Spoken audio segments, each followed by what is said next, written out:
My gorgeous psychic sister, I'm so excited to see you because we have some very exciting news to share with the masses. The people. Give the people what they want, Monique.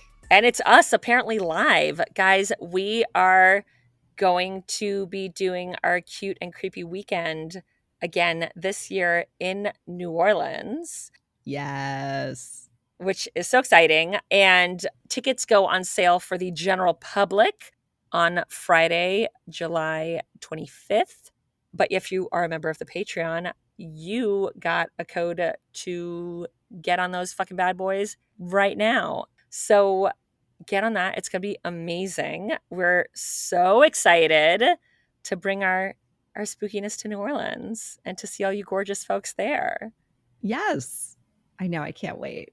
I've only been there twice. So really? Yeah, you're the expert. You're going to have to show me around. Oh my gosh. Yes, please and thank you. Oh my gosh. So excited.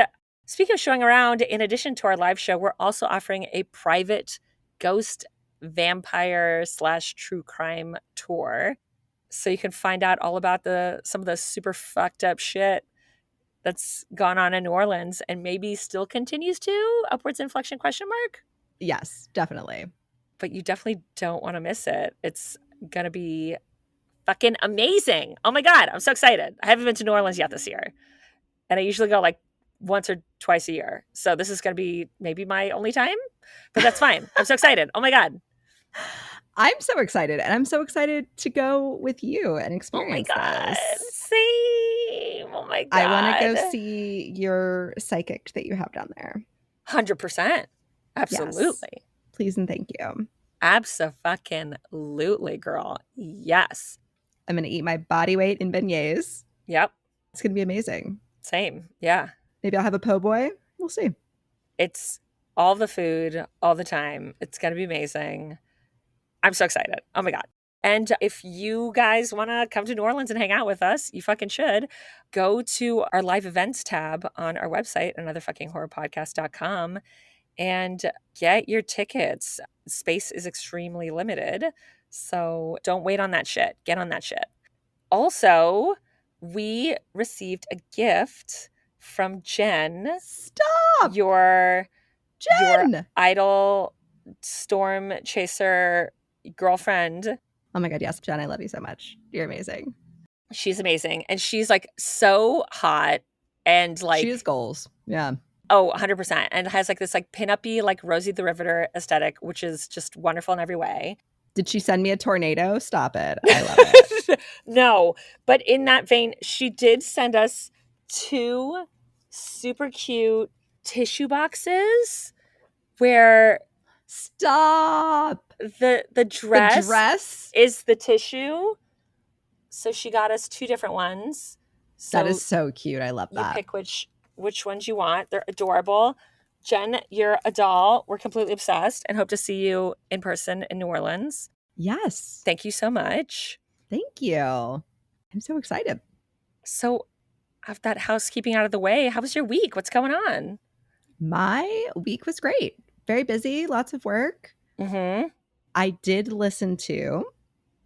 not realize, but Uncanny has an episode with Lawrence Ricard from Ghosts UK. Oh! Who plays Robin the Caveman. And it's delightful. And he talks about the show and a few of his like little spooky paranormal experiences. I love that. I was not aware. I love that. I wasn't either. And then I was like scrolling through to see if there were any new episodes, anything I'd missed. And I saw it and I was like, wait, I recognize this name. So yeah, it's delightful. I think you should listen to it. I think you'd love it. 100%. Thank you for the rec. Of course. I still am going through Ghosts UK. Same. I have not finished yet. I think I'm in the last season, but it's like I get to see like maybe 1 or 2 episodes a week. I know how that goes. Yes. Yeah. But it's delightful. It's so wonderful. It's such a great pick-me-up of a show. Can't recommend it enough. Yes. And I know you love a behind-the-scenes podcast situation. Yes. So. Yes. Which I believe they also have just in general for the show. Oh, do they? I feel like they mentioned that on the podcast. Yeah. Okay, noted. Oh, how fun. I love that. Yes, I can't remember what it's called. But yeah, I think it's like a lot of, I think they'll do like interviews with the guest stars and get their spooky stories too, maybe. I love it. I have to check it out too. I have not checked it out. I have become aware of it. Noted. I love that. What about your week? Did you do anything fun? Guys, I'm going to say a thing that has never been uttered in the history of the world. I went to Cleveland and I had the best fucking time. Oh my God. Guys, I went to an alpaca farm and all of my dreams just came true. Like, I can't even handle it. Like how I do random deep dives into things like Boys to Men, who I'm seeing next week, incidentally. During the pandemic, alpacas was my go to. And they are just so cute and sweet and so much cuter than llamas because llamas are kind of dicks Yeah, they spit. and they spit on you. And alpacas, they just sound like they have kazoos in their throat, like they like little squeaky toys. It's so Yes. cute. I somehow did not realize that you loved alpacas this much. How did I miss out on this? I guess it didn't organically come up like the 12-foot Home Depot skeleton, which is always an organic conversation topic for You can me. make that a non sequitur. Just throw that into conversation. I'm always down. By the way, alpacas are the best. They're so cute. Oh my God. And I was with my friend who I was visiting in Cleveland, and I had mentioned the the alpaca thing to one of my regulars who was taking his girlfriend to a lavender farm. And he was like, "Oh, I'm going to see if like we can find alpacas while we're, at this fucking lavender farm." And they found a farm that was like predominantly llamas and one alpaca. And they're like, the alpaca was really dumb. And I'm like, well, that's really unfortunate. Oh But they were sending me pictures of them with the alpacas while I was with my friend. And I was like, oh my God, these alpacas are so cute, whatever. And he's like, you've never been to an alpaca farm? I'm like, where the fuck am I going to go to an alpaca farm? In yeah. Miami Beach, in Hell's Kitchen? Where is that going to happen? There's not one on every corner like a bodega. Yeah. No. And he was like, there's like a bunch of alpaca farms around here. I'm like, what? And then he just arranged for us to go to an alpaca farm and videoed me losing my mind, holding baby goats and feeding alpacas. And it's like the happiest I've been in like a very long You time. are beaming. You sent me a few, and yes, it's adorable. I love it so much. It was so sweet and great and unexpected and so lovely. Mark, thank you so much for arranging all that. Oh my God, it was so sweet. I will say, goats are kind of cunts because we went into like the goat house and they had like baby goats and normal sized goats. And you could buy like a bag of like grains to like feed them. And when you go in, there's a sign being like, hey, you can feed because there's certain animals that you were allowed to feed the grains to and certain ones you weren't. Because they also had like pigs and camels and all sorts of shit at this alpaca farm. And so they're like, hey, you can totally feed the goats, but just know they're going to freak the fuck out and they're going to jump on you to get to the grain. I'm like, noted. Okay. So I'm like, not going to do that. Also, because we were there at like on a Wednesday at like 11 in the morning, there was this like Ukrainian summer camp field trip that was happening at the same time. So there's like 60 kids who are like 6 years old who are speaking Ukrainian, like losing their shit over like all of the animals. That sounds adorable, actually. It was very cute. And they're being screamed at by their like teachers in Ukrainian. It was great. So obviously because I'm an adult, the guy like hands me a baby goat to like hold and pet. And I'm just like, oh my God, this is the cutest thing ever. And so I'm wearing this like two-piece trashy diva outfit where it's like a short that looks like a skirt because it's very flowy. And one of these adult goats is like kind of like getting in like under my shorts. And I'm just like, sir, you're being very fresh. Like dinner and a movie, please. Yes, buy me a drink first. Thank you. And then I see that like he has my short in his mouth. So I take it out. This No. fucker shredded the fuck out of that. He had like Jaws teeth. It was like a second. He ate my fucking shorts. No. Please tell me the goat's name was Bart Simpson because this is appropriate. I mean, it should have been. Yeah. I didn't know that goats could do that. Yeah, they eat like everything. But I didn't know it was like clothing. like, Yeah. so goat ate my shorts. That's amazing. Except not. Is it repairable? Can you fix it, or is it like gone? It's like dark enough that I could stitch it and it won't be super noticeable. Okay. But it was definitely a thing that, like, when we went back, I'm like, well, I need to change because a goat ate my shorts. Which I never thought yeah, I'd never ever say in my life. And then we also went to Lakeview Cemetery, and we stayed at the Franklin Castle, which is allegedly haunted. Did anything happen? I'm assuming not by this allegedly.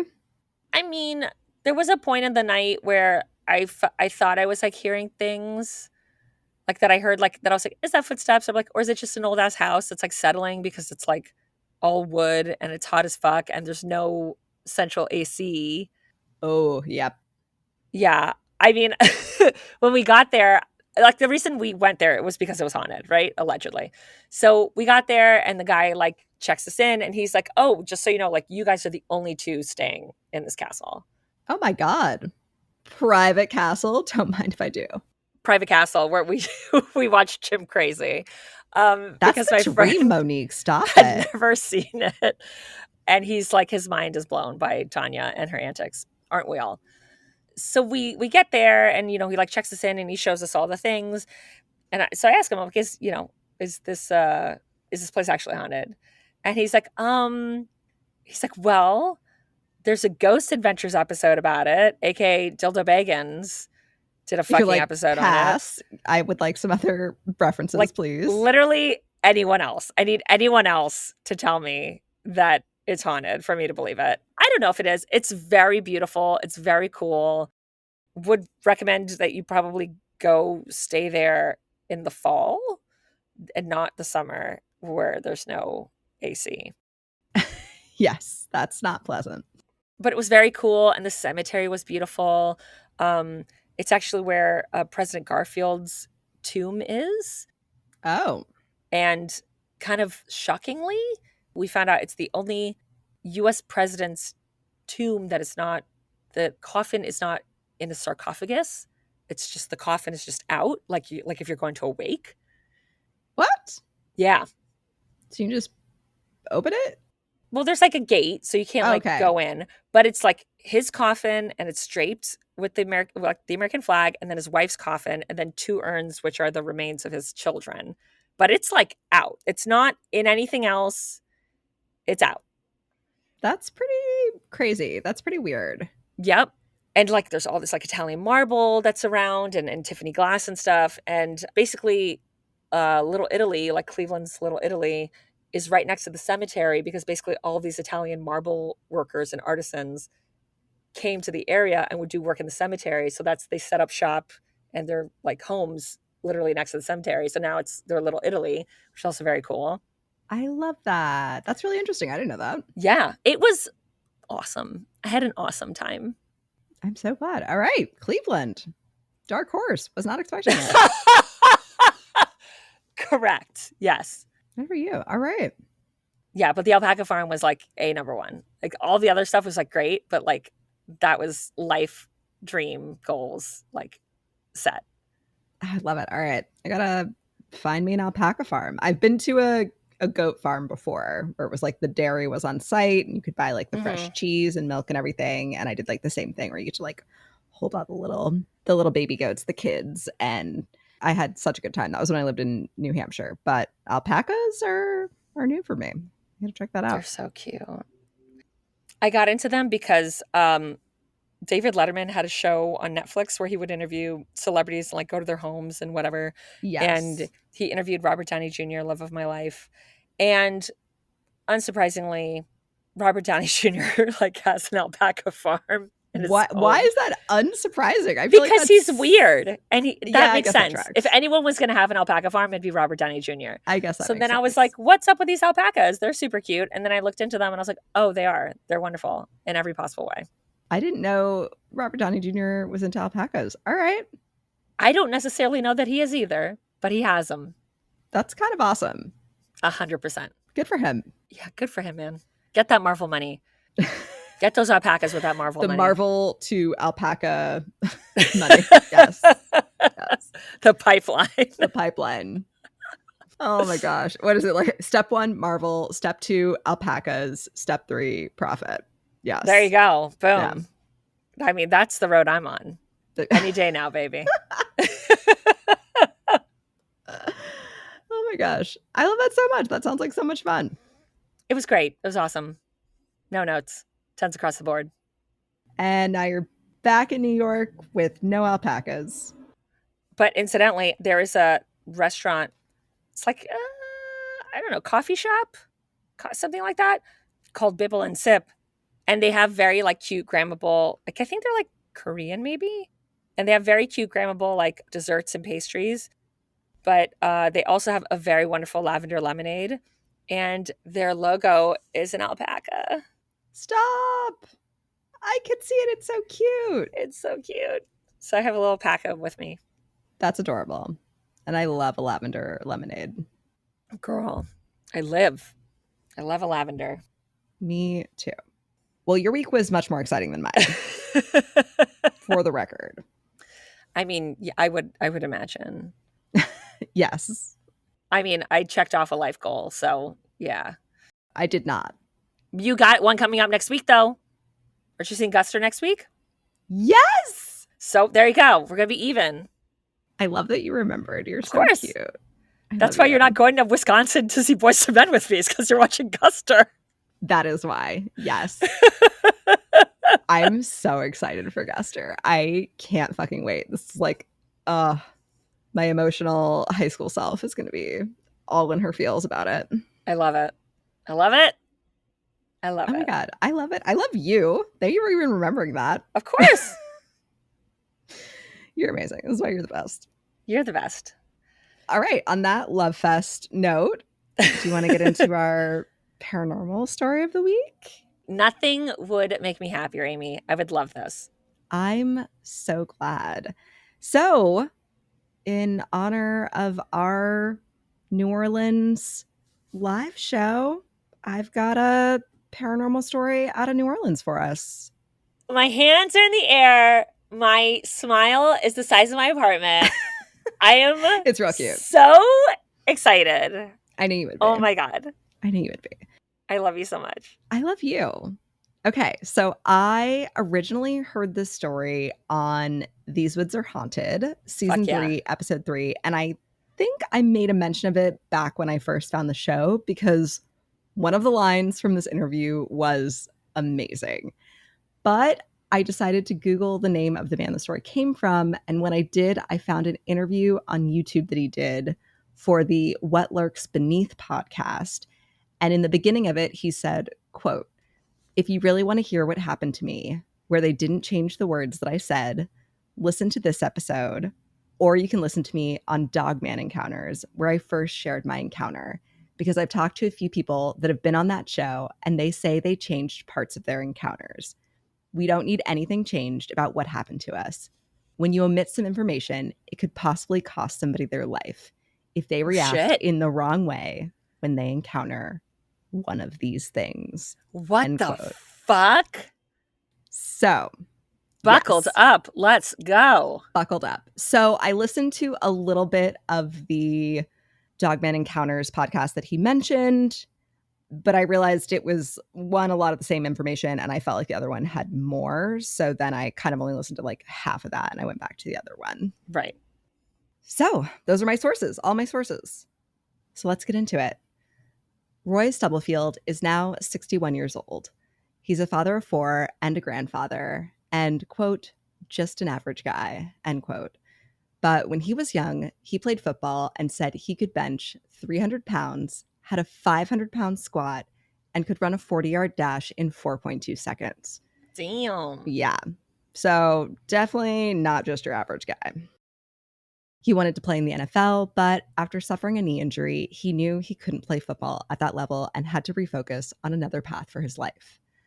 He was originally from Omaha, but he was living in Metairie, Louisiana, which is the largest community in Jefferson Parish and part of the New Orleans metropolitan area.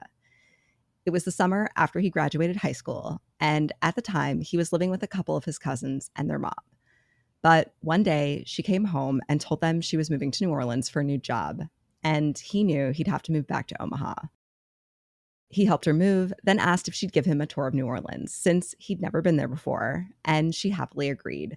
She took him to some tourist spots, they ate at a fancy restaurant, then she took him to see the French Quarter. And once he experienced it, he knew he didn't want to go back to Nebraska. He wanted to live in New Orleans. I've never been to Nebraska, but I'm going to imagine they're quite diametrically opposed as like places. Yes. Like the French Quarter, New Orleans versus Nebraska. I'm going to guess it's a bit of a culture shock difference. Yes, 100%. So he applied to a few colleges and got a job at the Chess King clothing store. The majority of the clothes were for men, but they did have a small women's section. A little over a week after he started working there, a woman came into the store, and according to Roy, she was absolutely gorgeous. He welcomed her, she did a little shopping, then asked for his help with a few things.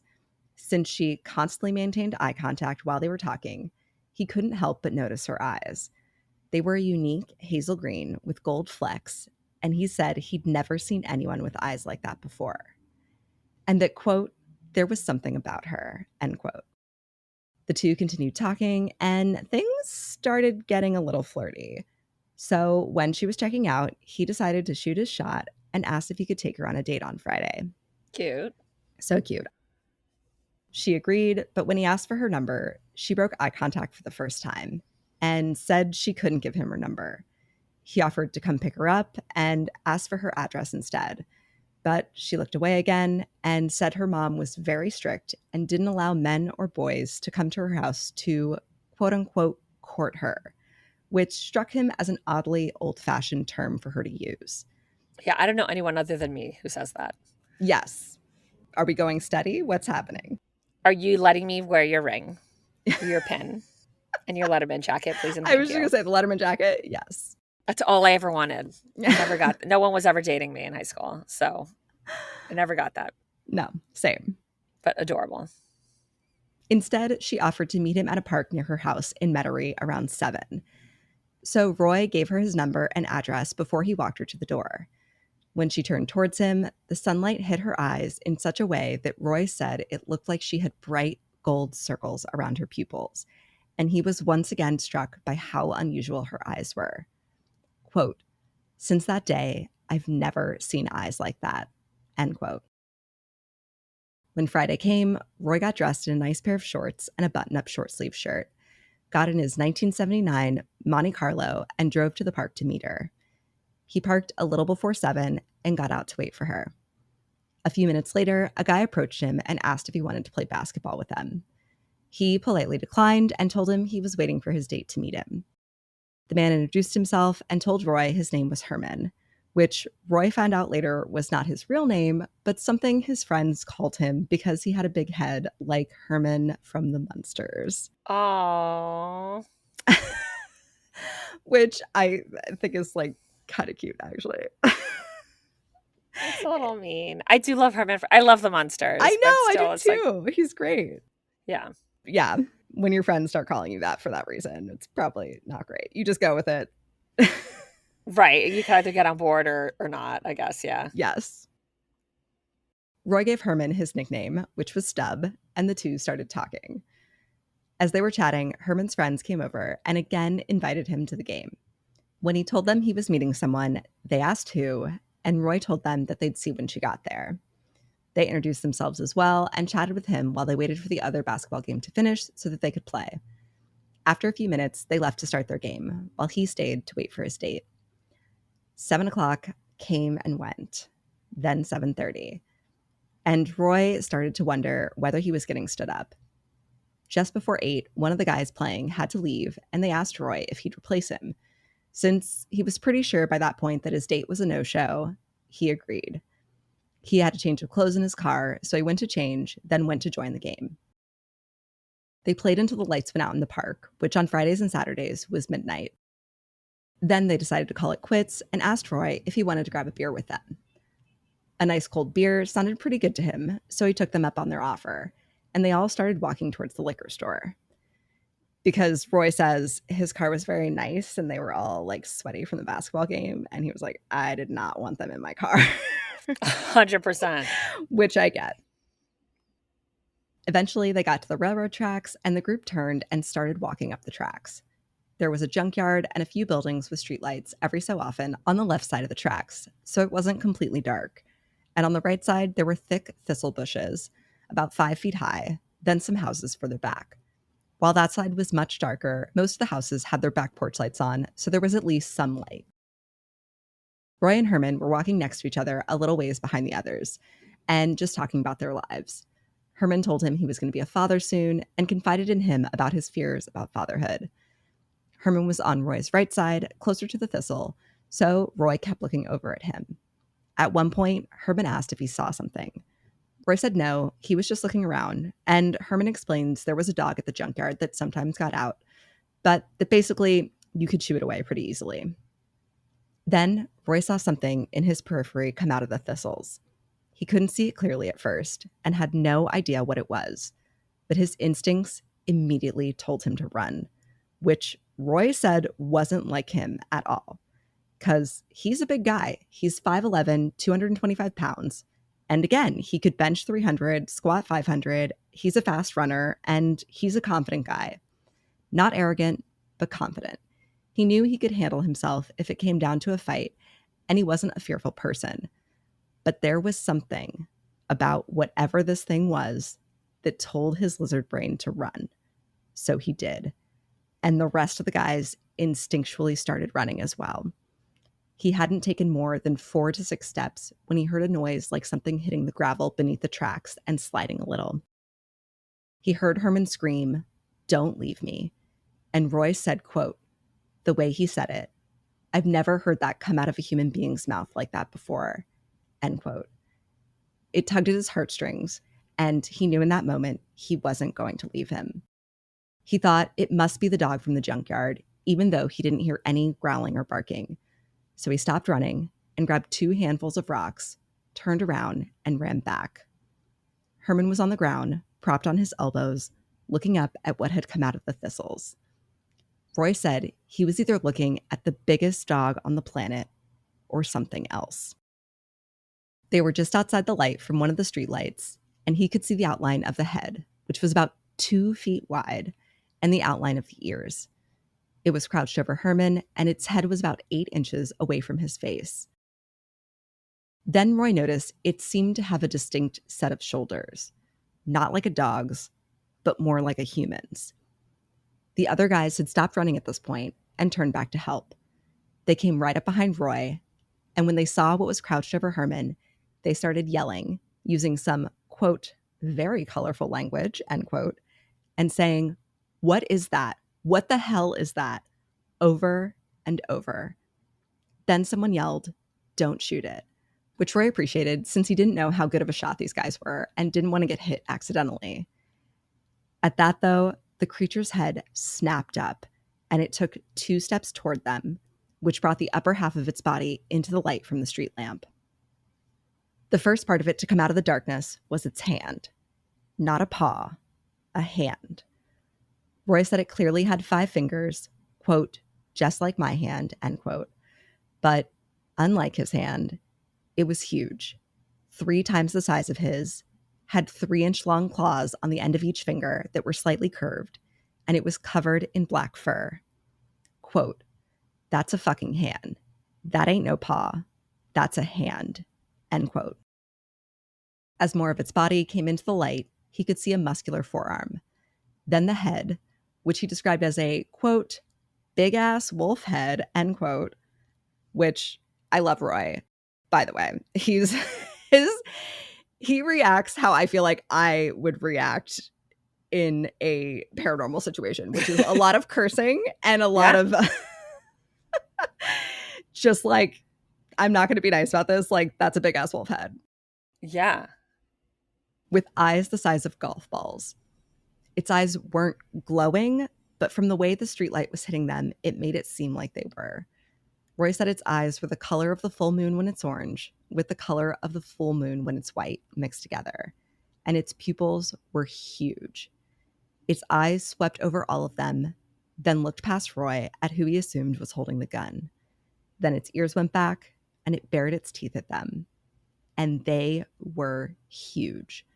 Roy said its canines would have put an African lion's to shame, and all of its teeth were incredibly sharp, what he described as cutting teeth, like how a bear trap fits together, Damn. not like a dog's teeth.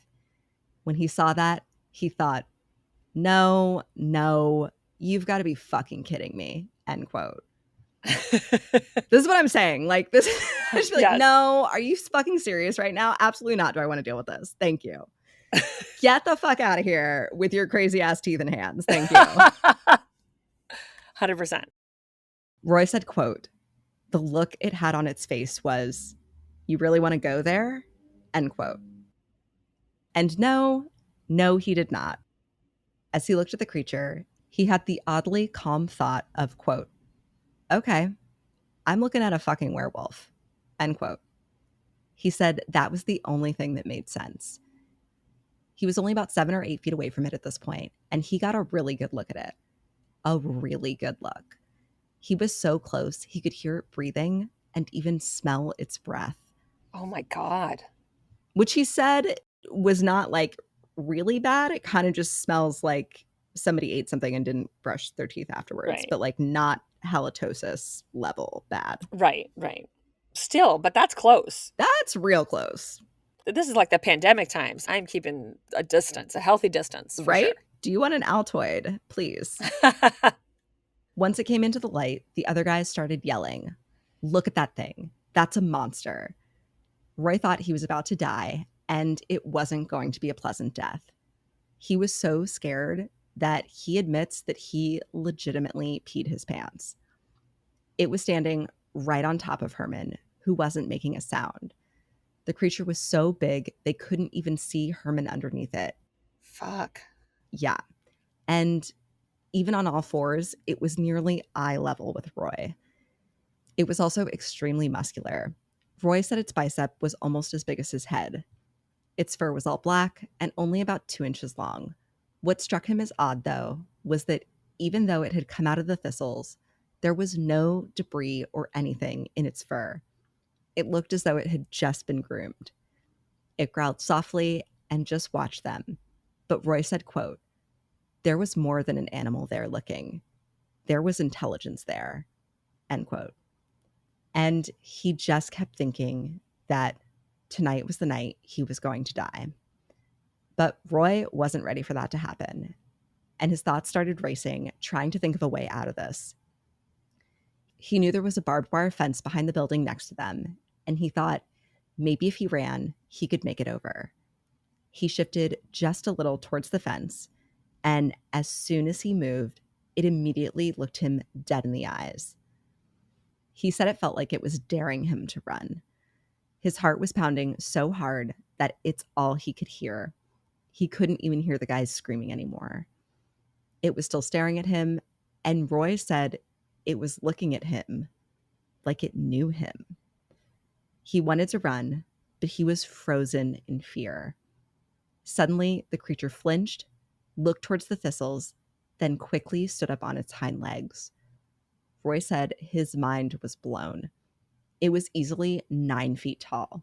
Jesus. Right? Like, you meet a few people who are like 7 foot and you're like, whoa, guy, Yeah. hey, relax. Too much. Yeah. 2 feet taller than that? No. You know, and I'm 5'10", so obviously there's like a close to like a foot difference between the two of us. But like even for me, like 6'6" is like fucking tall. Like Yes. 6'6", 7 feet is tall. Yes. But it didn't look awkward or off balance standing upright. Its arms were easily 5 feet long. Roy could see all of its muscles. He could even see that it had a 6-pack underneath the fur of its stomach. The craziest thing, though, was that it appeared to have breasts. And not just 2, but 4. So obviously, he immediately began to think the creature was female. And she was still looking over at whatever was in the thistles. When he looked over at what she was looking at, he could see what looked like 6 glowing red eyes in the bushes. Then, after just a second, she flexed her hind legs, jumped 20 feet directly into the thistles, and took off running. He estimated that she must have been running at 60 miles an hour. It was so fast. Holy fuck. As soon as she disappeared from sight, Roy ran over to Herman, who was completely frozen in fear. His eyes were glazed over, there was drool running from the corners of his mouth, and it was clear he'd evacuated his bowels. They shook him and called his name, but he was completely non-responsive. Roy wanted to go back to the park, but the guys insisted that they continue on to the liquor store so they could use the phone. And Roy's like, you want to go in the direction it ran. But they were adamant, and he didn't want to split up. They ended up having to carry Herman because he was still catatonic at this point. They eventually made it to the liquor store, and 3 of the guys ran inside while Roy stayed outside with Herman. The guys were yelling at the clerk, telling him they'd seen a monster out on the railroad tracks. But he just assumed they were on something and told them he was about to close. So either buy something or get out, which is so, yes. Too relatable, oh right? my God. Yep. Girl. Yeah, we live in New Yeah. York. We see, or like, man, Yes. you know. Especially, like, everyone's going through it, right? That's especially this year for some reason. And so I had to like take a bit of a break for like a month, and I came back, you know, to work my first shift back, and it was like the last like hour. All this crazy shit happened. I had to like throw people out of the bar. And I'm like, why couldn't I have like one fucking day that's fucking easy? Like just one day where people just order rosé and aren't fucking psychopaths. Yeah. Just one. Fuck. So like I could just totally imagine being like, dude, I am not in the fucking mood for whatever the fuck No. PCP shit you're on. No, thank you. Are you gonna get some fucking Funyuns, or are you gonna get the fuck out? Like I cannot with this right now. No. Which, like, I get it. Fair. You'd be like, no, we For saw sure. a werewolf on the railroad tracks. I'd be like, bro, I don't know what you're smoking, but get out of my face right now. 100%. They left the store and the man locked up. Roy knocked on the glass door and asked the man if he could at least call 911. But the guy just waved him off. And Roy asked repeatedly, but this guy is like, no, just go. When he got back to where the guys were standing, they told him there was something in Herman's hair. It was white, so Roy assumed it was dust from the white gravel. But when he tried to brush it off, it didn't get lighter or come off. He licked his fingers and tried again, but it still wouldn't come off. Did his fucking hair turn white? I think that's what happened. What the fuck? Yep. He parted Herman's hair to get a better look, and all the way down to his scalp, there was a white circle about 1.5 inches across that hadn't been there before. And he like doesn't really go into it, but from listening to the rest of the interview, it seems like, yeah, it literally just turned like this one shock of hair white. My jaw's on the floor. Right? I don't know what that's about. I've heard of this before, but I don't actually understand the machinations of how that works. Yes. 100%. Because it's not like from now on it's growing out white. It's like, no, what you had already on your head is now fucking full on white. It's insane to me. When I first heard this part, though, I'm not going to lie. I was like, did she drip titty milk in her hair? No. Okay, for a second, I did think that, but then I was like, I don't think that's what it's going to be. Yes. You came to the right conclusion much faster than I did, Monique. I had to listen to the entire podcast before I was like, okay, yeah, I think it's just the hair color that's turning. Well, when you're like, he rubbed it and it wouldn't come off, then I was like, okay, his hair turned white. Got it. See? This took me 40 more minutes to figure out. So, took you like 4 seconds. Yes. You know, I don't know. I love you. But I'm glad you had the same terrible thought I did at first. Yeah, because I was like, it can't be jizz. I don't know if like there's lady werewolf. Lady jizz? I don't know. Like, yeah. You know, I don't know if like lady wolves squirt. I'm not on that kink.com channel. I don't know. You know what? That's a question for life. Do lady werewolves squirt? Yes. I would love to see that know. Quora. And the answer's on that fucking Quora. Yes. You know it exists. You know. 100%. Oh my God. I can't. I can't. So Roy smacked Herman on the cheek a few times, trying to snap him out of it, but he was still unresponsive. They decided to take the long way back to the park because they definitely weren't going to walk along the train tracks again. Mm-mm. And they had to drag Herman the whole way. Fuck, he's still out. He's out, man. Roy said he put like maybe a foot down every 4 steps, but like they are carrying him. And Roy specifically is carrying him and Right, like has yeah. his hand on his chest. Herman lived right next to the park, so they brought him to his house and started banging on the door and like the windows, everything. Herman's mom answered the door and asked what the hell was going on. All the guys started talking at once. She told them to shut up, pointed at one of them, and asked what happened. That's big mama energy. I loved it. Yes. It's like, shut up, you. You talk. What happened? Tell me now. Love it. He told her that something was wrong with Herman, that a monster almost got him. She tried to get Herman to respond, but again, nothing worked. And she told them she was going to call 911. At that point, Roy gently set Herman on the porch and just took off running to his car. When he got there, he stripped off his wet shoes and shorts, changed back into his other clothes, and peeled out of the parking lot. He drove away as fast as he could. He didn't even stop at the stop signs and admits he almost hit a few cars. When asked why he ran, he said, 1, there's a werewolf in the neighborhood, so he didn't exactly want to stick around. 2, he had an unregistered gun in his car. So if the police were called and saw Herman's condition, he knew they weren't going to believe that they saw a werewolf. Mhm. They were going to think he gave Herman something and search his vehicle. And because the gun was unregistered, he was worried they would run ballistics on it, maybe tie it to a murder, and he didn't want to get pinned for that. When Roy got home, he pushed his couch in front of the door, then unplugged the refrigerator and pushed that in front of the door too. Damn. Yeah. That's the level. Fuck. He hoped that would be enough to slow it down if it came back, at least long enough for him to shoot it.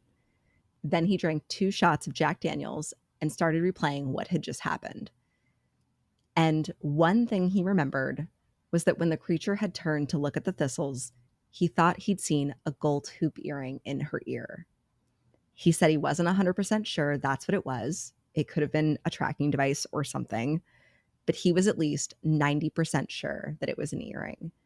And he remembered that the beautiful woman he got stood up by that night wore the same size gold hoop earrings. He couldn't help but think that that thing was her. He felt like it had recognized him after all. He said, quote, "Unless you give me 110% proof it wasn't her, that's what I'm going to my grave believing. That's the only thing that made sense to me," end quote. He wasn't sure what she wanted with him, whether it was some Roy Tartar, as he put it, or Classic. I told you I love this guy, Amazing. or some bestiality stuff, neither of which he wanted any part of. Roy then decided to grab his journal, and even though his hands were still shaking, he immediately started writing down everything. He wondered what she did to Herman when she was looking into his eyes, if she had somehow taken a part of his soul, and why he had a white spot in his hair when it had been all black before. He then began to worry because not only did the woman from the store know where he worked, but he'd given her his phone number and his address. Damn. Yep. He was afraid that even though he'd survived this, she might come back to finish the job. Roy was still so shaken up that he called out of work the next day. And when he eventually went back to the store, which was Tuesday, so he took the entire weekend and Monday off, he made sure he had his gun with him at all times, but he would still jump at any little noise. His boss could clearly tell something was wrong and asked him what was going on with him. He brushed her off a few times, but she kept asking. Finally, he told her that if he told her what happened to him, it was going to cost him his job because she was going to think he was crazy. But she just wouldn't let it go. So Roy finally broke down and told her everything. When he got done telling her the story, she just said super matter-of-factly, "Oh, you saw Lou Garou." Roy had Mm. no idea what she was talking about. So she explained that that was the French word for werewolf, and that her grandmère, because she's French Cajun, so fancy grandmother, Love it. had told her about them. So he asked her if they could be killed. She told him he'd need rock salt, oil, and fire. You take the rock salt and throw it on them because they're highly allergic. Then you throw the oil on them and set them on fire. Damn. Yeah, which I've never heard before and I'm No. very intrigued by. But Roy was like, how am I going to manage all that? Which is fair. It's called multitasking, Roy. But it's Get like, on okay, your I got to shit. throw the salt and then I got to like throw a bunch of oil and then I got the match lit. I got to hope the match doesn't go out. I got to throw the match. Like, I agree. It's a lot. No, 100%. Yeah, I'm just being a dick. For sure. So he asked if they could be killed with silver bullets. She told him she didn't know because the Loup Garou wasn't a typical werewolf, and she didn't know if the same rules applied. But she told him she didn't think he was crazy, that Louisiana is a weird place, and she'd heard all sorts of unbelievable stories, which is why we're going there for our cute and creepy weekend. Yeah, girl, you want to hear some weird shit? You want to experience some weird shit? Come through with us, babies. October 3rd and Yes. 4th. Get on that shit. Yes. While this was slightly comforting to hear, Roy was never the same after his encounter with the Loup Garou. He said, quote, "It cost me. It cost me a lot in the years that followed," end quote. He refused to work nights from then on or even go out after dark. Damn. He started drinking heavily, going through a gallon of Jack Daniels a week just so he could get to sleep. Yep. And he had nightmares every single night. He started to worry that every woman he saw could secretly be one of these creatures. He even considered that his boss had known the woman and set him up somehow. Damn. The drinking and the nightmares continued for the next 3 years. He felt like he was just waiting for her to come back and finish the job. He finally decided to stop drinking when he had a car accident because he was reaching for his flask. Fuck. Yeah. And he was on his way to work too. Girl. So it's like, he's like, all right, I need to look at my life and look at my choices. Like, Yeah, I for can't sure. keep doing this. Yeah, it's very bad news bears. Roy never saw Herman again. But in 2020, he finally found out what happened to him. His cousin's girlfriend managed to track Herman's son down through Facebook. According to his son, Herman never recovered from that night. Fuck. Yeah, he would have lucid moments, but he was never the same after that. And he wasn't even allowed to be alone with his son because he was so unpredictable. He would yell about monsters anytime they crossed the railroad tracks and refused to go anywhere at night. Herman died of a heart attack 7 years after the incident. He yelled that he'd seen something out the window of his bedroom, and when his family got there, he was clutching his chest. Herman's son, unfortunately, blamed Roy for his father's death. He didn't believe the story about the Loup Garou and accused him of giving his father something. It broke Roy's heart to hear that, but he knows the truth of what happened that night, and that it's something that sounds so unbelievable that until you experience it for yourself, you'll never accept that it really happened. The mysterious woman never contacted Roy again and never returned to the store. But Roy said, quote, "This is going to be branded in my brain until they put me in the dirt. You're going along with thoughts of monsters don't exist. They're just in books and Hollywood movies. Let me say this emphatically. Wrong. Wrong, wrong.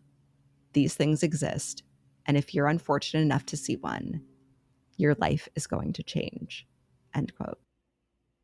And that is the time Roy Stubblefield survived an encounter with a Loup Garou. I mean, I don't want to see one when we're in New Orleans. No, not if it's 9 feet tall. Get the fuck out of here. No, thank you. With 4 titties, I'm not into it. I thought that 3 was the max after right? Total I Recall, was going to say, yes, I was going to say Total Recall. Love a third titty, but no. Yeah. I love that. Never heard of that. I have heard very peripherally about the Lugaroo. I'm sure because you're very cultured. Thank you. That's not accurate, but just in that it was like the Cajun werewolf, but I never really looked into it. I just knew it to exist as an entity. Yes. That's so fucked. It's so fucked. I felt kind of the same way because I'm like, oh, it's just the French word for werewolf. Mm-hmm. But then I heard the story and I just like Roy's reaction to everything is just such a relatable reaction of just like, no, fuck this. Are you fucking kidding me? I'm seeing a fucking werewolf. Like, no, not here for it. That I just like, Yeah. I loved it so much and it stayed with me. I feel bad because in the beginning of the podcast, he talks about how like everyone who's seen his part of These Woods Are Haunted is always like, oh my God, I loved your story. It was the best part. And he literally says, quote, I don't know how to say positively, thank you that my terror brought you such great entertainment. But if you like it, that's good. If it saves a life, excellent, end quote. Which like I kind of get because like 100%. this was the scariest thing that ever happened to him. Like if something was genuinely so scary that I peed my pants and then everyone was like, oh my God, I loved it. You're was so my funny. favorite. I'd be like, great. I'm You're so glad. welcome. It was scarred for life, but cool. Cool, bro. I'm glad you really enjoyed the episode. Yeah, apparently These Woods Are Haunted takes creative liberties, which I feel we assumed. Yeah. Yeah. Yeah. I love that story though. Fuck. Thank you. I did too. I'm sorry, Roy. My heart goes out to you though. And I hope you're okay. Yeah, for sure. Fuck. I know. I don't want to see a Lugaroo when we go to New Orleans, but No, I don't either. I'm enjoying This is not supposed to deter you from coming to New Orleans. Oh with God, us, no. By the way, come to New Orleans. You can hear about them. Yes. We won't walk on the railroad tracks, I promise. It's okay. No, definitely not. But yeah, something to get us in the mood. Yeah, thank you so much for that. Of course. Now, do you have a traumatizing true crime story for me? Yeah, probably. It's Okay. it's fucked up. Cool, cool, cool, cool, cool.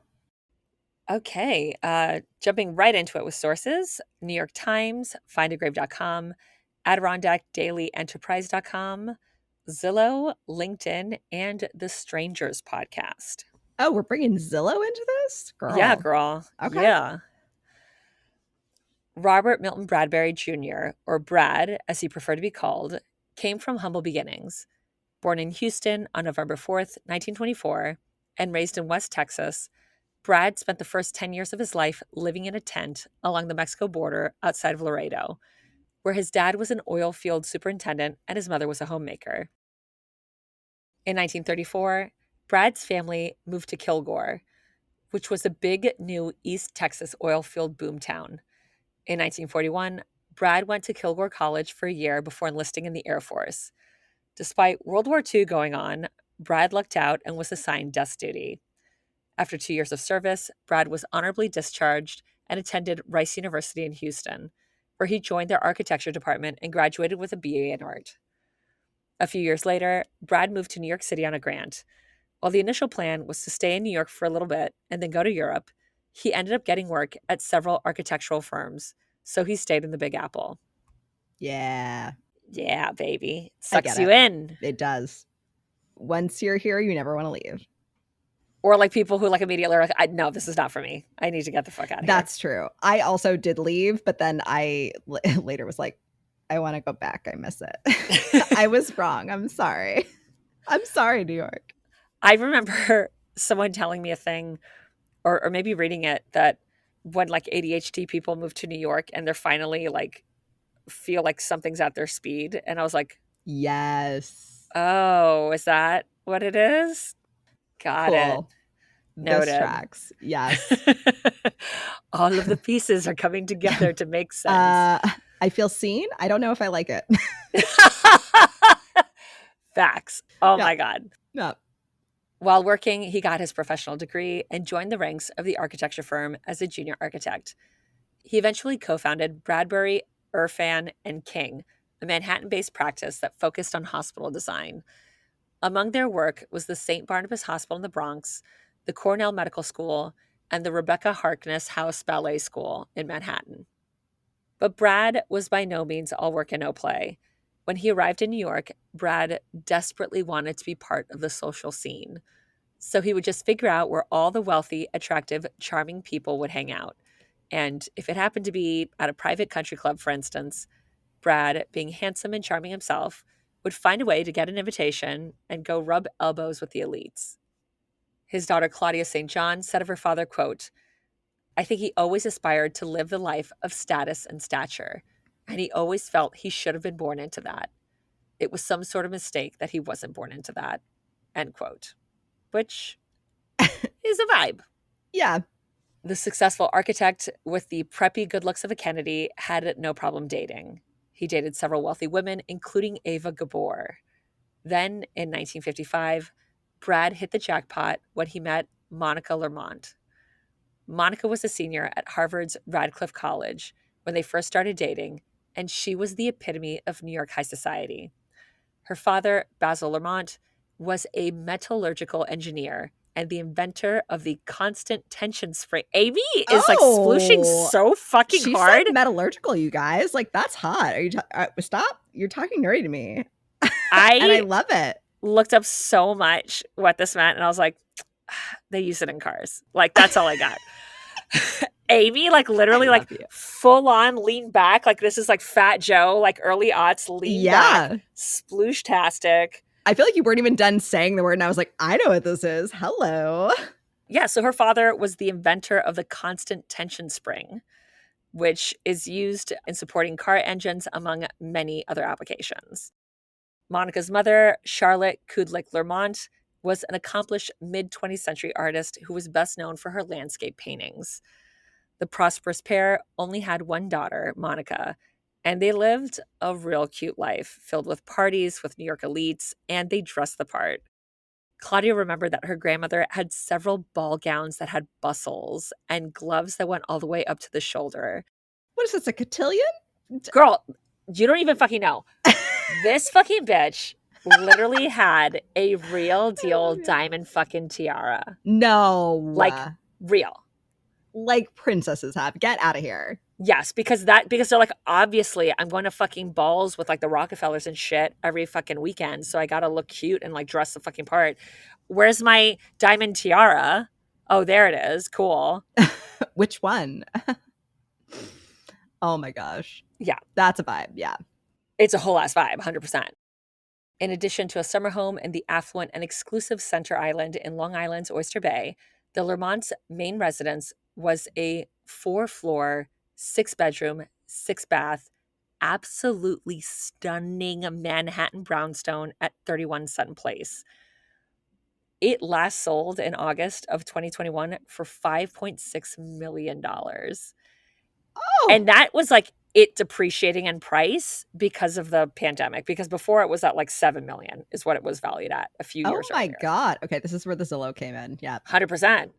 It's stunning. Like, outdoor space, it's absolutely beautiful. So if Brad wanted in on New York high society, Monica Lermont was definitely his ticket. Brad swept Monica off her feet, and the two had a whirlwind romance.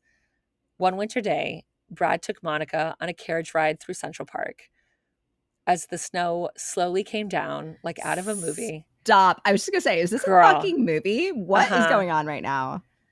Brad turned to her and said, "Marry me. I love you." And Monica said, "All right," and accepted. And the two were married. Wait. Did she actually say all right? Yeah. Yeah.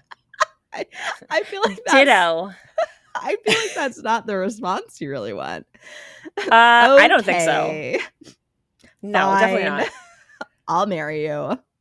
There's a whole Sex and the City episode about this where Charlotte is trying to get Trey to like propose. And she like learns like this trick that like she watches his mother like will like grab his arm and be like, "Oh, I think you should get, the tomato salad instead." And he's like, "Oh, alrighty." So then she's like, "I think we should get married." And he goes, "Alrighty." And she was like, that's not how the fucking proposal was supposed to go. It's like, you were supposed to propose to me. Like, what the fuck? Like, okie dokie. Like, no. Yeah. Get out of the fucking carriage. I mean, then it turns out cute because they're walking. She's like super depressed that like she asked her now fiance to marry her. But then they're like walking down Fifth Avenue and they stop in front of Tiffany's and he's like, I think we should go in here and you should pick out the most beautiful ring in the store, you know, as your engagement ring. And she's like, all righty. So then she like reworks it that's how she got engaged. But this is the vibe. This is an alrighty ditto vibe that Monica is bringing to the table. Okay, Monica. The newlyweds moved to Piermont, about an hour north of New York City, and they moved into a house right on the Hudson River and next to a little beach where they could go for a morning swim or an afternoon sail. Monica, like her mother, was also a skilled artist and established a small studio where she captured unique places on canvas. Brad continued to be seen as a valued member of society. In 1970, Brad was selected to help develop a master plan for Piermont used to guide the community's growth over the next decade, quote, for the better life of its people, end quote. In 1989, Brad designed his first house, and the home was so popular that it led to nearly 24 other commissions or renovations in the valley. Amongst all this success and notoriety, the pair welcomed 2 daughters, Claudia and Jessica. And Claudia was a self-professed daddy's girl. Whatever he did, she did.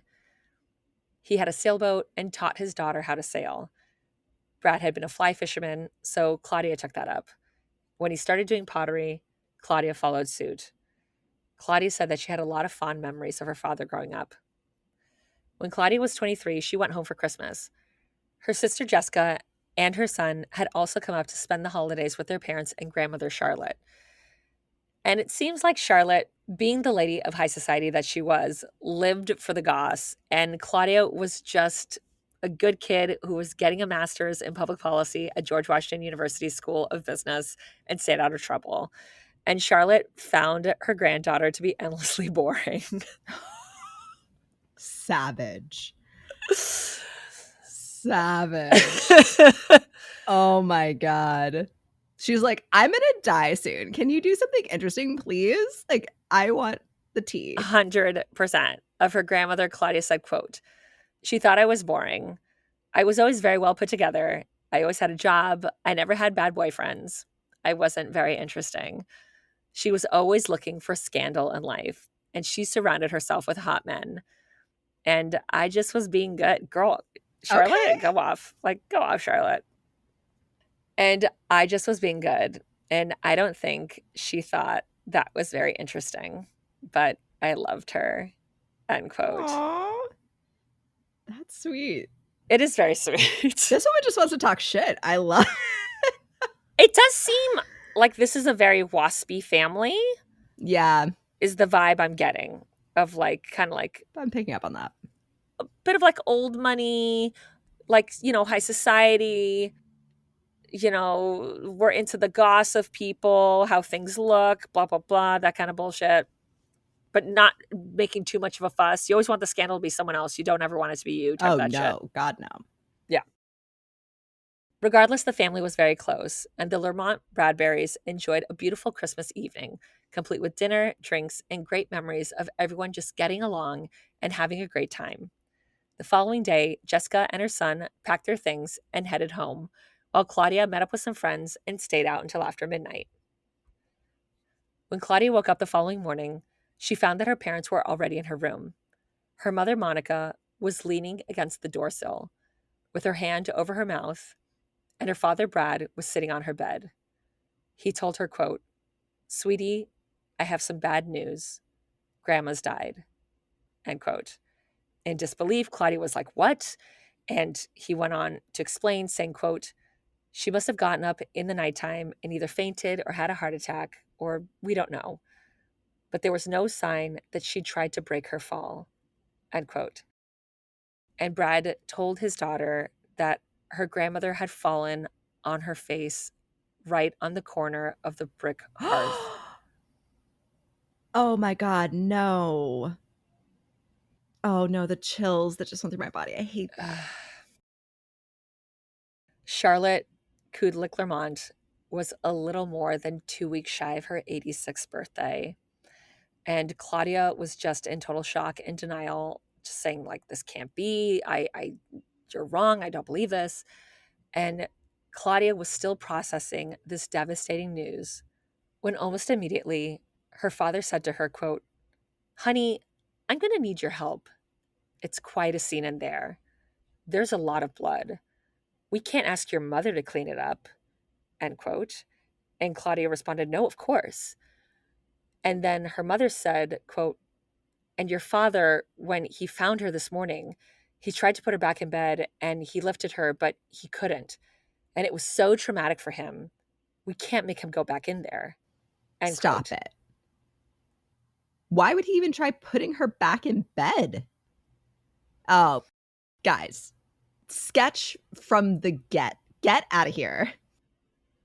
And Claudia, ever the dutiful daughter, said that of course she would take care of it and clean it up. In case you forgot, she's 23 fucking years old, and this is 2 days after fucking Christmas. No. I'm sorry. Are we not rich? Can we? There's not companies we can hire to clean this up? Statement, Amy. Correct. That's an excellent point. I'm guessing they're not rich, and they pushed her down the stairs. They made her fall because they fucking want her money. We're gonna get into it. So Claudia walked in the door, and right in front of her on the brick floor was an enormous pool of blood. And still on the floor, next to the sofa bed, was her grandmother's dead body. Her father had covered up the matriarch's corpse with a blanket, but Claudia recalled that her little feet were poking out from underneath the blanket. Claudia said, quote, "She had the tiniest little feet. She had the tiniest little waist. She was such a huge person in such a tiny body," end quote. So the 23-year-old went into the kitchen, grabbed a metal bowl and sponge from the sink, and went to work. She said that there was a lot of blood on the floor and on the hearth, but it wasn't wet because it had seeped into the brick. So she used the sponge to soak up her grandmother's blood and then would squeeze it out into the metal bowl. But the sponge had soap residue in it. And so with every squeeze, it created a pink sudsy foam that was the color of Pepto-Bismol. And as Claudia was cleaning up the aftermath of her grandmother's fatal fall, the 23-year-old grad student found a piece of her grandmother's scalp that still had a hair on it. No. No. And Claudia recalled thinking, quote, "What do you do with that? Like, what do you do with that?" I mean, I sat there and stared at this thing like, do you flush it down the toilet? Like, do you bury it on the beach where all of the cats were buried, you know? And I remember at that moment thinking, where are my parents? Why am I doing this? Correct. But being emotional was not allowed in my family. Fuck off. Emotional to cleaning up your grandmother's scalp and blood and like dead body.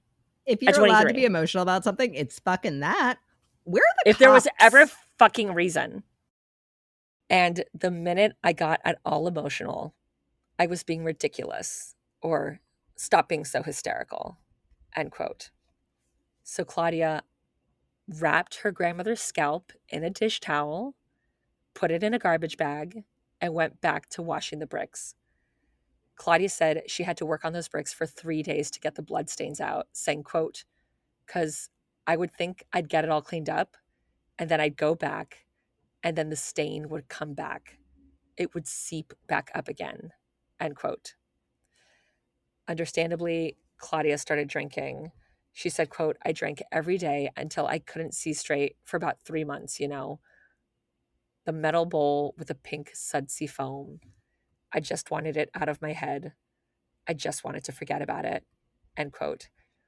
And she eventually did. She got over it, and Claudia says that she went on to have a really good life. She married a man named David, and they had 2 boys.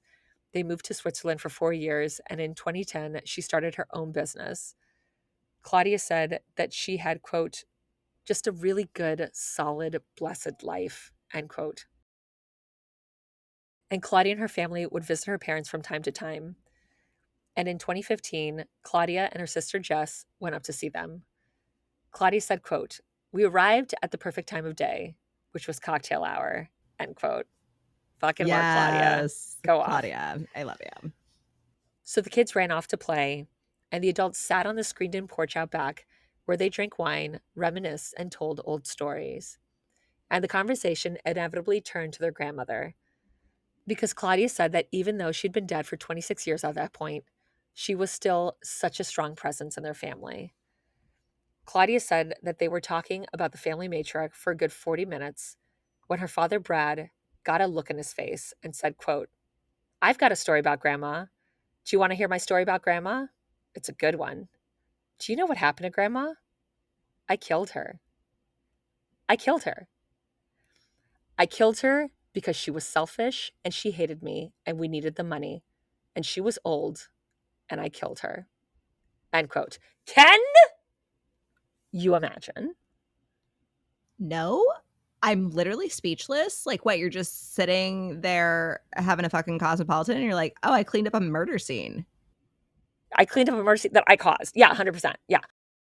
And Claudia and Jess were just stunned and shocked and confused. But Claudia noted that her mother didn't say anything.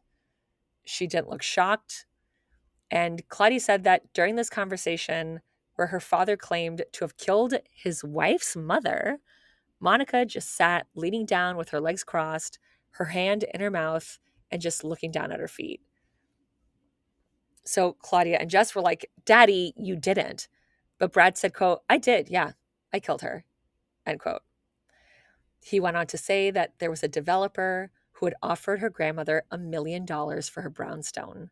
But since she didn't need the money and she didn't want to move, she said no. So the developer came back and offered her $2 million. And Claudia's father went to her grandmother and said, "They'll offer you $2 million." But she said she didn't want to move. So she turned the developer down again. And Claudia's father said that her refusals enraged him because he was at this point of owning his own business and he needed the money. And then the developer came back one more time and said, $3 million, final offer. But Charlotte was adamant that she didn't want to sell her home, so she once again turned him down. Which is not your house, so fuck you. Yeah. And then a couple years later, Brad was struggling financially and asked his mother-in-law to mortgage her brownstone that had been fully paid off since 1942. And she did it to help her daughter and son-in-law. Claudia's father said that when the banker came to settle, in front of the banker, her grandmother turned to her father and said, quote, "Oh, Brad, why couldn't you have been more successful?" End quote. And Brad told his family, quote, "I knew at that moment in time I was going to need to kill her," end quote. And his daughters are stunned and appalled at this. And Claudia's just like, "No, Daddy, you didn't need to." And he went on saying, quote, "I don't regret it. It was the right thing to do. I knew your mother didn't love her mother, and I knew it was the right thing to do," end quote. Bro, one, Girl. you're cut off. I don't know how many you've had to drink, but you are talking way too much. First of all, you could have just kept your mouth shut.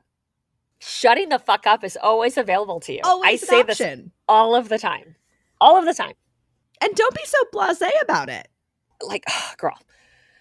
Wow. Mm-hmm. The audacity. It's so severe. Christ on a bicycle. I did not think it could get any more severe. Yeah. Wow. Oh, no, girl. Buckle the fuck up. It's going to get wild. It's going to get wild in here. Mm-hmm. It's already wild. Girl, we're in the jungle now. Okay. Yeah. Fucking nuts. Claudia said, quote, "I knew he was telling the truth. I mean, he had a couple vodkas, but it was his eyes. It was his eyes. Like, I bet that's what he looked like when he killed her. This look of violence and rage. But his eyes were dead. He was wearing the face of a murderer. He was. And it was a face I've never seen before." End quote. That is so chilling. And can you imagine, like I had a great relationship with my dad, and like he was someone that I admired and respected and looked up to. And it seems that Claudia felt similarly about her Yeah, father. she was a daddy's I could girl. not imagine having this relationship your whole life and then you find out this is who your father is. And not because someone else told you, because he's like, I've had 2 Vodsods and fuck it, let's go. Let's ride the lightning. Truth bombs. I'm fucking dropping them. No. The rug has been pulled out from underneath you. No. And you just can't go back to not knowing that, not hearing that, not seeing that face. Like that's there forever. There's no going back from that. Oh my God. I'm horrified. Literally the next word, horrified. Claudia asked her father, Daddy, do you understand what you've done? And his face changed back to normal. And he said, quote, oh, do you like my little joke? End quote. And Claudia's like, this is a fucking joke. No one's laughing. And he laughed because he's fucking psycho. And not knowing what to do, Claudia just booked it and started running. She ran off the porch and made it halfway across the sprawling lawn before she fell down on her hands and knees and just started vomiting. Jess ran up to Claudia to comfort her sister, and Claudia asked her sister if she'd seen his eyes. She said, yeah. He did it, didn't he? Claudia asked. And Jess confirmed what they both knew in their hearts to be true. Yeah, he did it. Their mother, however, was in full-on denial mode, telling her girls, quote, it's not true. It can't be true, end quote. And Claudia and Jess are like, it's true. I know it's true. I feel it. It's true. And their mother was like, you can't tack a JK at the end of it and not be a murderer. Wild ass shit? Yeah. You can't be like, no, I killed somebody, JK. And their mother was like, if it's true, then why would he have told us? And Claudia told her mother that their father had recently been revealing a lot of personal things to them, like how he had actually been dishonorably discharged from the military and that he was gay. Oh. And Claudia's mother's like, excuse me, fucking what? And Claudia responded, JK, don't worry, Mom. JK. Right. Mm-hmm. And Claudia responded, quote, oh, you don't know? He's confessed to being gay about 4 years ago. He was gay his entire life up until he met you. And then he's been bisexual ever since, and he's had relationships with men, end quote. And Claudia noted that it was that piece of information that her mother looked shocked at. Not when her husband confessed to murdering her fucking mother, but it was that he was gay and that had relationships with men. And I guess the whole situation was so insane that Claudia had to laugh, telling her mother, quote, well, I guess that's the least of your problems now that you know that your husband's a murderer and murdered your mother. Like, right? What the hell, Mom? He's also gay. So there you go. End quote. This is insane. Girl, I couldn't imagine any of this. The actual fuck. Girl. After about an hour outside trying to process what the fuck just happened, the 3 Bradbury women went inside for some of Monica's Russian meat pie, one of their favorite dishes. Inside, they found their father in the sitting room on the sofa with a big piece of Russian meat pie, watching TV, happy as a clam. And he asked where they'd been, and Claudia sat down, and her mother sat down next to her. Quote, I said, did you kill her? And he looked at me with those dead eyes and he said, do you think I did? And he smiled at me. And then my mother said, Brad, you didn't really do it, did you? And he said, no, sweetheart, I didn't. And I looked at him and I said, that's bullshit. And he looked at me and he smiled and he nodded. But then he would say to my mom, no, of course I didn't do it. But he would look at me and smile and nod, end quote. Claudia didn't sleep at all that night. The following morning, she came down and her father was making breakfast, and as if the craziest shit didn't go down last night, told his daughter good morning and asked if she slept well, and Claudia was not here for a shit and said, quote, I need to talk to you on the porch right now, please, end quote. So the father and daughter went out on the porch, and he turned to Claudia and said, quote, I knew you knew.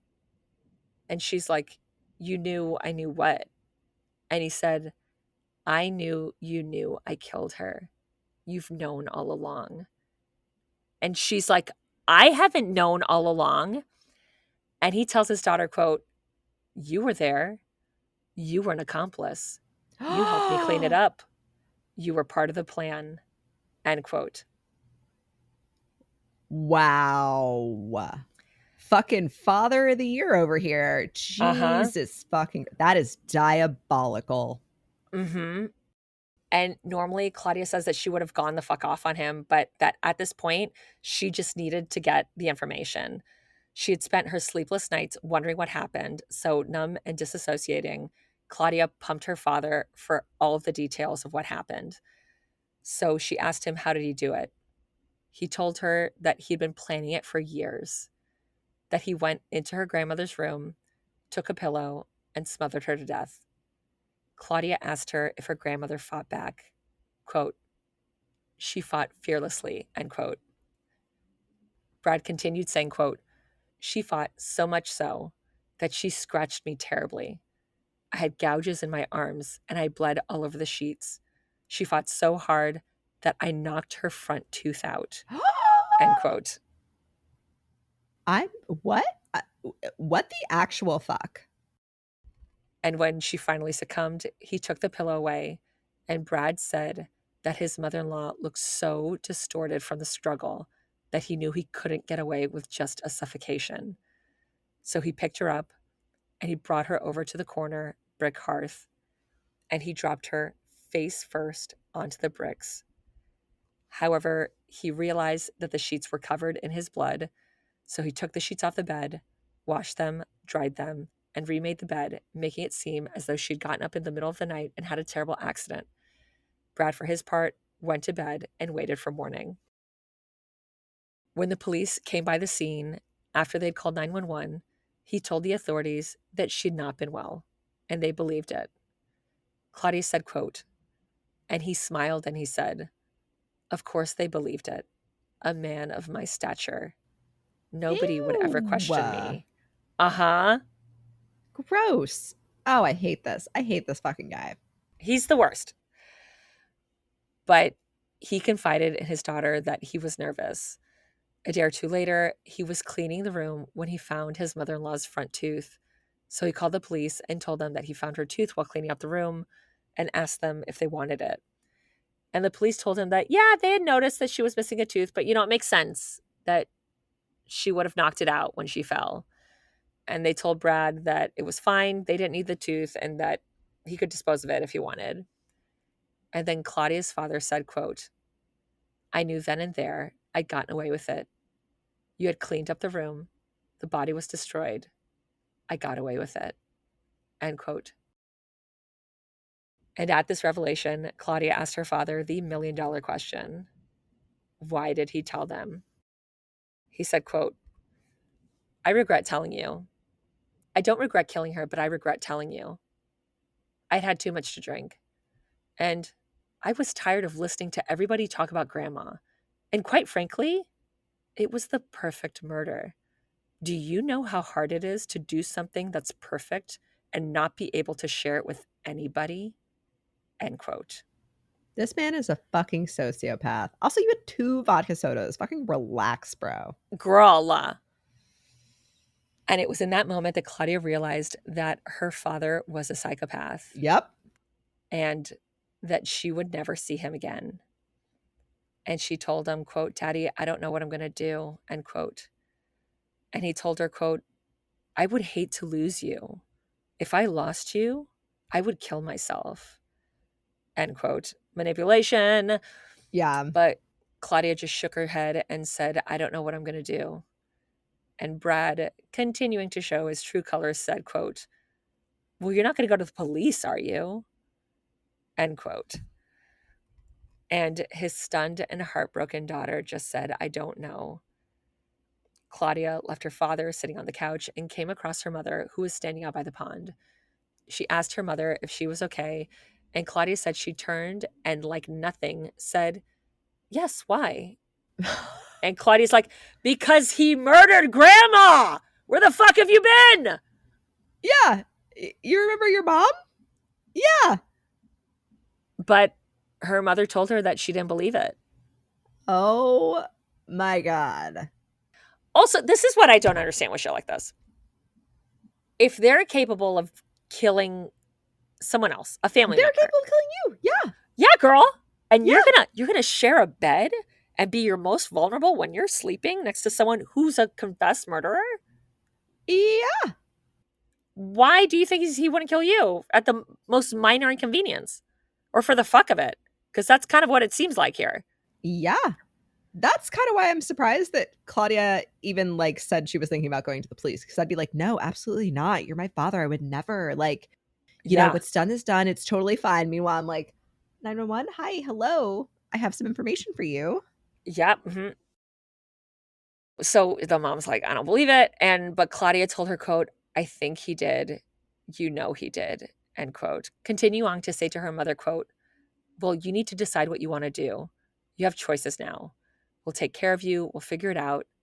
You don't have to stay with him, end quote. And Monica just shrugged her shoulders and remained steadfast in her denial, telling her daughter, quote, I don't believe it, end quote. She's like, it's all right. It's fine. I It's mean, fine. have you seen our house on the Hudson River? It's like Yeah. très cute. Claudia's boys were already in the car when she got in and drove away from her parents' house. She said she made it a quarter of a mile down the road before she had to pull over and heave. And her kids were like, Mommy, what's wrong? And she just kept telling them, I can't tell you. I can't tell you. I'm so sorry. I'm going to be okay, but I'm so sorry. And the kids were like, Mommy, what did Grandpa do to you? And Claudia told her children that their grandfather didn't do anything to her, but that they had to trust her, that when the timing was right, she would tell them everything. Claudia cleaned herself up, then drove the 4-hour trip home. She recalled her son Charles was putting music on the radio, doing everything to make his mother smile and just make everything okay. For the entirety of the 4-hour drive home, Claudia was plagued with the same question. What am I going to do? Was she going to turn him into the police? She didn't want her 91-year-old father to go to prison. She said the very thought of that made her sick. Claudia said, quote, but I think that justice needs to be served, for Grandma. I mean, she deserves that, right? She deserves it, end quote.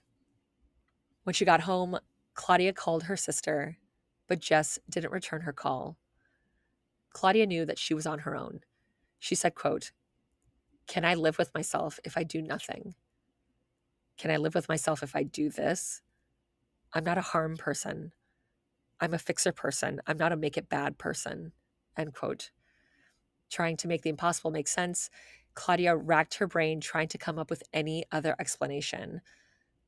What if he was senile? Brad was 91, so it was definitely a possibility. So Claudia called a geriatric doctor and asked her to help her understand dementia.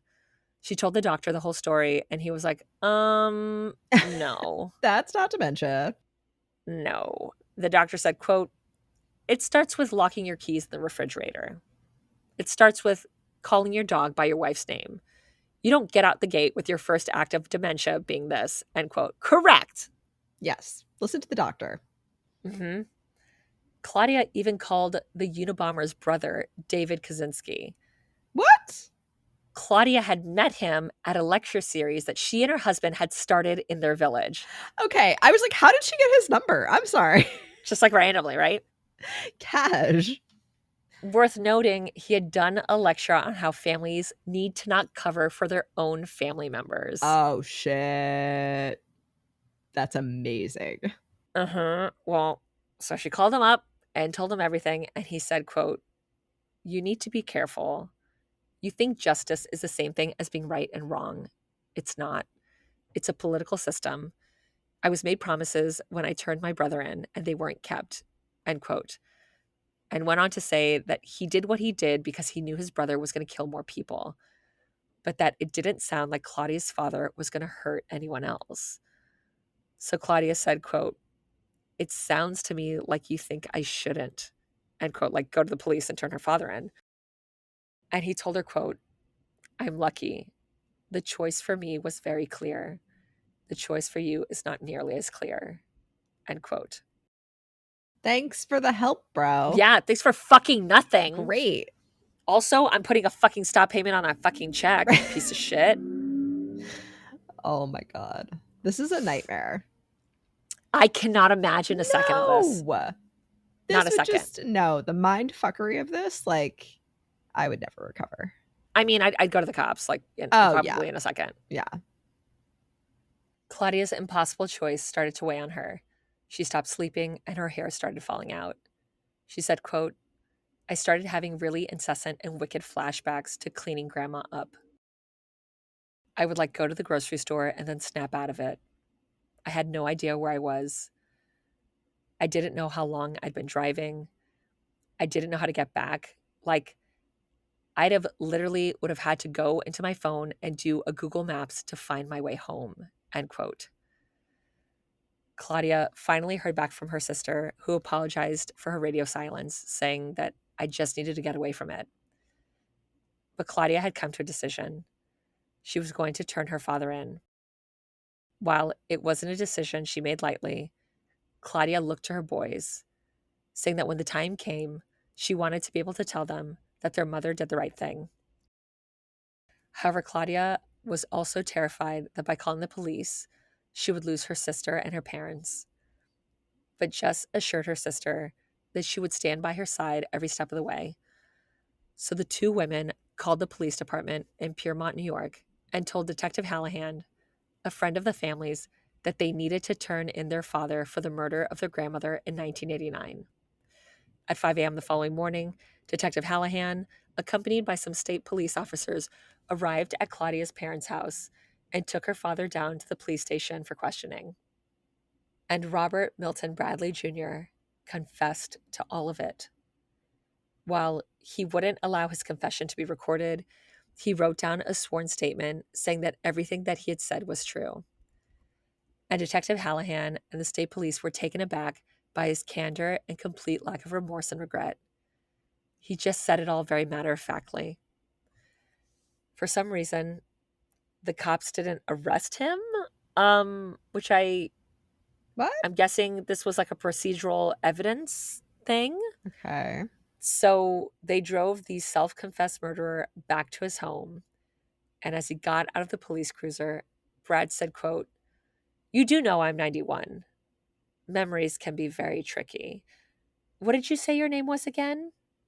End quote. And Detective Hallahan said, quote, "Mr. Bradbury, you know exactly what my name is." End quote. And Claudia said, quote, "My father smiled and winked at him and went into the house." End quote. Despite the written confession, the police felt that they didn't have a case. The police officer who had come to the house when Claudia's grandmother died back in 1989 was someone Claudia and Jessica had grown up with and was a friend of the family. He was also a rookie cop, so he massively dropped the ball. He didn't question anything, and he took Brad's version of events to be what happened. So he didn't take any photos of the scene or gathered any evidence or any forensics. He didn't even fill out a proper report, just an index card stating that an old lady had died in the night, essentially. Oh my God. Uh-huh. And since Claudia's father had already hinted that he might use the senility card should he be taken to trial, the police opted against pursuing the case, saying that a first-year law student could probably get him off. Claudia's parents decided to leave the country, so they sold their home and moved into an apartment in Montreal. The events of this story took place in 2015, and Claudia was interviewed for the Strangers podcast in 2017, which also is important to note, like, she name checks everybody. Good. This isn't I'm going anonymously. It's like, this is my fucking name. This is my dad's. Like, so she is like, my father did this. This is wild. So the interview she recorded the interview in 2017, and she had not seen her father in those 2 years. However, in 2017, Claudia received word that Dottie, her aunt and father's sister, was dying, and she wound up speaking with her then 93-year-old father on the phone. The old man told his daughter how much he loved and missed her, and she told him that she loved him too. He said to her, quote, "Won't you come here and see me? I don't have much longer to live," end quote. No, I'm good. I'm afraid you're going to try to murder me. Thank you. But through tears, Claudia told him that she couldn't, but that she would call him sometime because she was worried that he was going to die and she was going to have regrets. Brad told his daughter, quote, "I'm sorry I ever told you," end quote. To which Claudia responded, quote, "That's not what you should be sorry for, Daddy. You should be sorry for having done it in the first place," end quote. Correct. And he just manipulated her, saying, quote, "Can't we come back together as a family?" Ugh. Fuck off. But Claudia was steadfast, telling her father, quote, "You know what you did was wrong, but I want you to know that I love you," end quote. It is unclear if Claudia ever saw her father again, but on April 4th, 2021, Easter Sunday, Robert M. Bradbury Jr. died shortly after his wife, Monica, kissed him goodbye at the Glen Falls Center nursing home where he had spent the last 3 months of his life. Despite his murder confession, Brad was never charged and was remembered as being a pillar of the community. In fact, a collection of the drawings, papers, and photographs of 15 architectural, residential, and private camp housing proposals undertaken by Brad from 1986 to 2008 can be seen as part of the Adirondack Experiences Archive. At the end of the day, it seems like Claudia's father was right. He had gotten away with the perfect murder.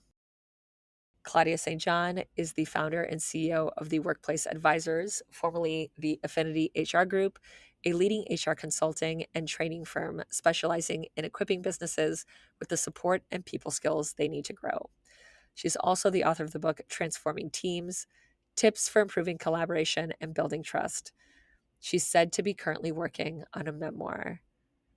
And that is the story of when Claudia St. John found out that her father had murdered her grandmother and totally got away with it. I am speechless. What the fuck? Can you imagine No. any of this? Not And for like, 1 second. so he died in 2021. She did this episode in 2017. So that means for 4 fucking years, anyone could have heard this Yeah. and been like, that guy fucking murdered this woman and got away with it. Yeah. But like the cops didn't, not that they didn't care, but they were just like, we don't. And his really- obituary is like, oh my God, he was so amazing. fuck off. Oh my God. Yeah. Wow. Yeah. Real sociopath there. 100%. And being like, do you know what it is to get away with a perfect murder and not fucking be able to tell anyone? To not get bragging rights. Yeah. And just be like, Are you not understanding everything that's coming out of your mouth? yes. And just being like, I'm sorry I told you. Yeah, that's the issue here. Clearly. Not that I took a life. Just like my jaw was on the ground for half that story. What the fuck?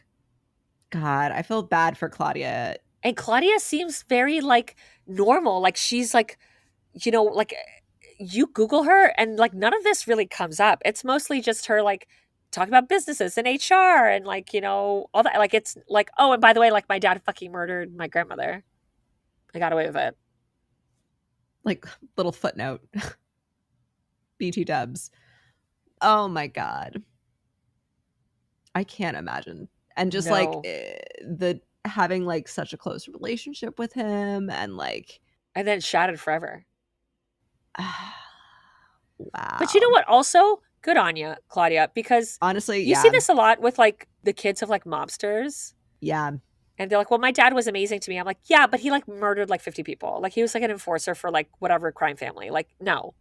Yeah. You need to feel a different kind of way about your dad because he's a monster.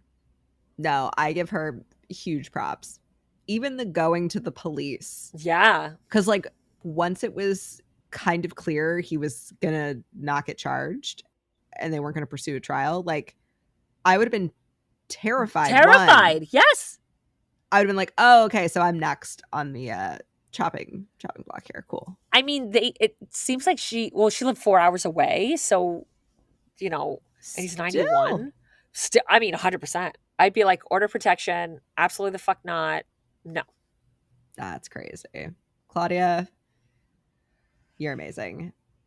Yes. And oh my God. Yeah, I'm so sorry your dad turned out to be a murderer.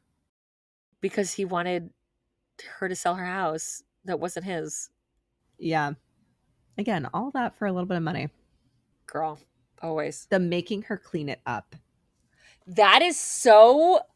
like diabolical.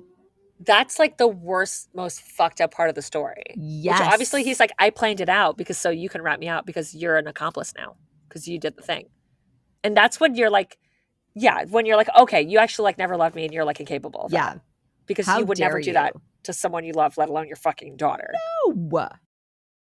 Like, putting aside even the accomplice portion of this, which is terrible and fucking, again, diabolical. It's the only word that comes to mind. The trauma of making her fucking do that. Girl. Wow. Again, the Yeah. audacity is, Mhm. there needs to be a bigger word than severe. It's strong with this Astronomical. one for sure. Oh yeah, 100%. I hate it. Ew. Yeah.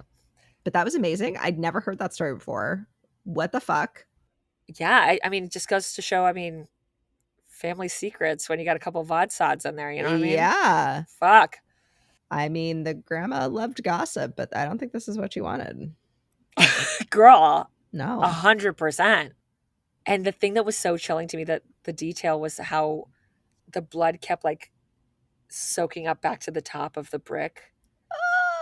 That it was almost like, I almost felt like it was like, I mean, I don't know, you know, fuck, I don't know this, but it almost felt like it was like supernatural. Like I was like, going to say that you hear that like in paranormal stories where they like paint Yeah. over the blood stain and it keeps coming back. it keeps coming back. And I understand that, you know, things like brick are like porous and whatever, but like that it just kept coming back for 3 days being like, this ain't right, girl. This is, Yeah. I wish she haunted the fuck out of him. I hope so. Yeah. Fuck that fucker. He's dead now. So There you go. da-da-da-da-da-da. Hey. I love that story though. I mean, I hated it, but it was great. I had never heard it. You did an Yeah. amazing job. Thank you. I love you. I love you. I love your story. New Orleans, baby. Let's fucking go. Baby, let's go. If you are on the Patreon, you can get your tickets to our Another Fucking Cute and Creepy weekend in New Orleans, where we are doing your choose your own NOLA nightmare. Pick and choose the events you want to go to, NOLA baby. Nightmare. Yeah, I love that. So if you're on Patreon, you can get those tickets right now. If you are not, you're just gonna have to wait until Friday, July 25th to jump on that shit. Either way, we'd love to see you there. So yeah, join us. It's gonna be a spooky fun time. Yes. This is Another Fucking Horror Podcast. I'm Monique Sanchez. And I, Mimi Traden. You can follow me on the gram at PinupGirlMo. You can follow me at Lobotomy, and that's the bot period Amy. Every 6th episode, which is next week, we do a True Listener Tales episode where we read you your true crazy stories. So if you have one, like you had a couple of VODSODs with your dad and you confessed some crazy shit, Oh my gosh. let a bitty know. You can email us at anotherfuckinghorrorpodcast@gmail.com with a period instead of the U in fucking, or you can visit our website, which is anotherfuckinghorrorpodcast.com. There you can find our cute and creepy summer camp inspired merch. You can join our Patreon for Patreon exclusive video episodes, and you can get tickets to our live event in New Orleans. And we would just love to see you there. But if you are enjoying the show and maybe don't have any cash, understood, but want to support us anyway, please rate, review, and subscribe to our show because it really helps us out a lot. And it's free. And it's totally free. But what you will get from it is our undying love from our cold little black hearts. And that is priceless. Priceless. As always, we're so obsessed with you. Keep it cute. Keep it creepy. Bye.